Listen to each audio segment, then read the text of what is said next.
Hola a todos, soy Mark de Coffee Break y hoy estoy con... Ben de Notes in Spanish. I am delighted to be having a coffee break, or indeed a water break. It's more of a water break today with Ben from Notes in Spanish. We've known each other for quite some time. Well, I don't know how many years, but... Since 2006, I guess. Yeah, something like that. Yeah. But I thought we're in Madrid, so I thought it would be nice to have a chat with Ben to compare notes in Spanish and to have a chat about coffee breaks and Notes in Spanish. Basically, so that our coffee break community can find out a little more about Notes in Spanish, and presumably... And Notes in Spanish people can find out more about coffee break. Indeed. So, well, obviously, we'll share all the information that you need to know about how to find both of the sites and everything towards the end of the video. But if we can start, Ben, by telling us a little... Well, first of all, where are we today? We are in the Retiro Park, right in the middle of Madrid. I think it's called Los Jardines del Buen Retiro, the full name. Full posh name, the Sunday name. Which is like the Central Park or the Hyde Park of Madrid. Yeah, so sort of the green lungs in the middle of the city. Indeed, and it's nice and quiet today, which is good. It's not too hot, so all is good. But it's nice to get a little bit of a relaxation in the Retiro Park. So, Ben, tell us a little bit, for our listeners of Coffee Break, tell us a bit about Notes in Spanish. What do you do with Notes in Spanish? What is it all about? Well, our thing is that we do real conversations in Spanish, meaning that they're not scripted. That we take a subject that we're interested in, like Spanish culture or Spanish food or something to do with the environment or new technology, and we talk about it. My wife and I, my wife Marina is Spanish. She's from Madrid, I'm madrileña, and we have kind of 10 to 12 minute conversations as completely natural, really, as I said, no script. Yeah. And because we think it's a great way for people to learn, listening to real conversation. Absolutely. Yeah. And are those for advanced learners, or how does it work? Is it for intermediates?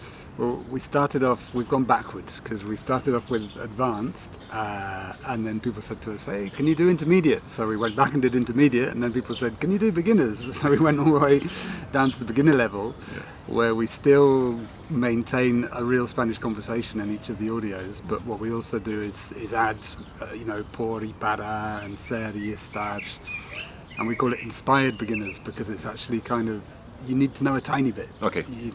A tiny bit. Yeah. So yeah, that's what we do. Cool. Now, way back in 2006, Notes in Spanish was actually, I think, the first Spanish podcast on iTunes. Yeah. Yeah. I think we just picked Coffee Break to the post. Yeah. So we started in October 2006, and I think you were a little bit earlier than January, February. Yeah, so the very first Spanish podcast on iTunes.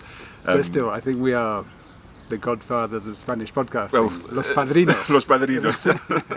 Indeed, and I think that's one of the reasons why we've always been in touch with Ben and Marina and sort of kept in touch and found out how things are going over the course of the past, 11, almost 12 years now. Yeah. Wow. Yeah. So we did it the other way around. We started with beginners. So tell me about Coffee Break. Yeah, so that our listeners know about you. Absolutely.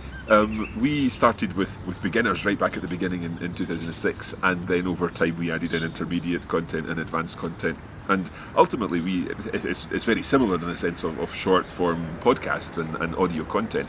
But what we do is basically base everything around the idea of everyone's got times in the day when you might be doing something else, like having a coffee or driving to work or at the gym or whatever it happens to be, and those times can be used for something useful, like learning Spanish. Yeah.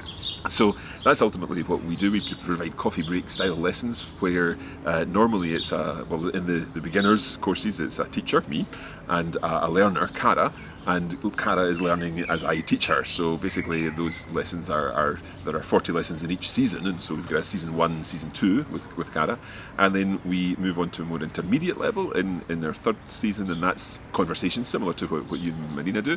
And then with season 4, that's for advanced learners, and that's more like a story. So you're following a story over the course of the 40 lessons, and in that story there just so happens to be lots of interesting idiomatic expressions and complex grammar points, just by chance.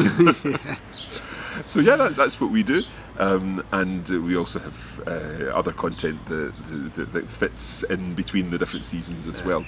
So. And Mark will also teach you everything from Mandarin to German to Italian and Catalan. Catalan as well, yeah, that's right. I forgot about that. Yeah. So we have you done Basque? Not yet. That's next. We've done Gallego. Wow. We've done Catalan. We've not done Basque yet, but yes, that will come someday. But yeah, so we also have other coffee breaks languages. We've got coffee break French, Italian, German, and Mandarin at the moment. Yeah. And who knows what else in the future. But we also have a very short course, our kind of espresso course, if you like, our 1 minute languages course. And I can't quite remember when we did that. We added that in 2008 or something like that. We introduced Catalan, 1 minute Catalan. And yeah, we'll be adding more. We've actually got 35 languages now for 1 minute languages, from Arabic to Zulu. Wow. So it's all good. So if you want to add a bit of Zulu to your Spanish, then... Well, indeed, a few click sounds in your Spanish, who knows? Yeah. So Ben, is there anything in particular that surprises you, perhaps, in the feedback that you get from listeners? There's one thing that's surprised me often is that people say that they like it when I make mistakes. I mean, I don't like it when I make mistakes, especially when I'm being recorded. But despite having lived here for nearly 20 years, occasionally I make mistakes. And my wife is right there to jump on them. And I better not say anything, actually. So she'll say, we might be in the middle of an audio, and I'll say, it might just be that I'll get a masculine, feminine wrong, or a verb ending, and she'll immediately say it how I should have said it, and I'll, whatever. Yeah. and amazingly, people write in often saying, we love it when Ben makes mistakes, because they're the same mistakes that we make as foreign language learners. And recently, in fact, we've just done another advanced series, and one person, who I'm not convinced by this, but he wrote in saying, it's not the same as it used to be, your Spanish is too good, you're not making enough mistakes. Well, that's a good news, yeah. Well, a good news. A good complaint. So, yeah.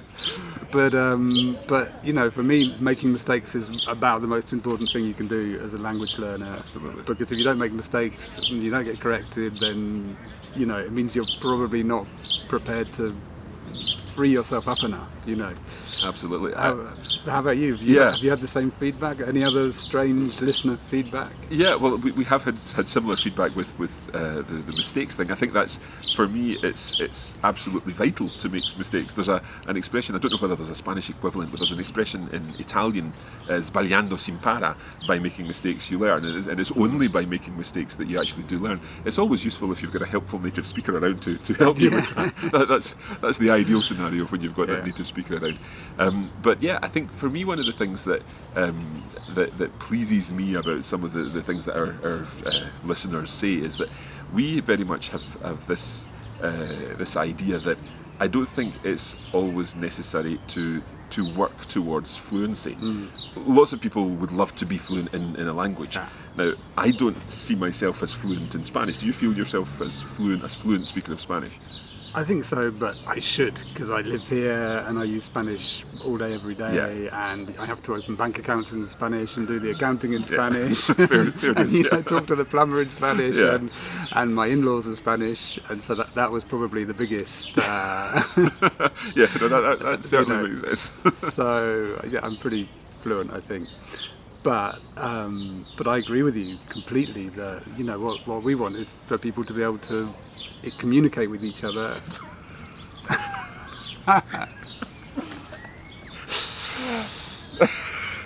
Okay, so just to explain exactly what's happened here, and this I'm hoping this is good luck, but there's a bird above us who has just landed on me, graced my forehead just here. Oh dear, is it all gone? All gone, yeah. All gone. This is live. This really is.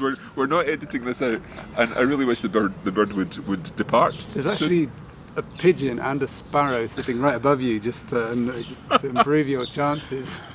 Okay. Right, so there you go. I think we'll need to think of a good title for this episode, the one in which Mark Yeah, anyway. There's lots of very unsuitable Spanish expressions that involve a certain verb that I can think of exactly the verb yeah. that we're meaning here. What were we talking about there before it was so rudely interrupted, and I'm very concerned that it's going to happen again. Whether you need to be fluent or not. Yeah, being fluent. I think working towards fluency and having that aim of being fluent at some point is great, obviously.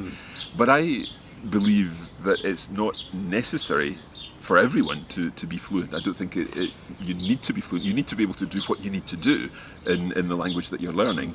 And if fluency is your goal, fantastic, but it's certainly something that you can get a hugely beneficial experience out of just living the language and using the language and making the mistakes and getting things wrong. Yeah.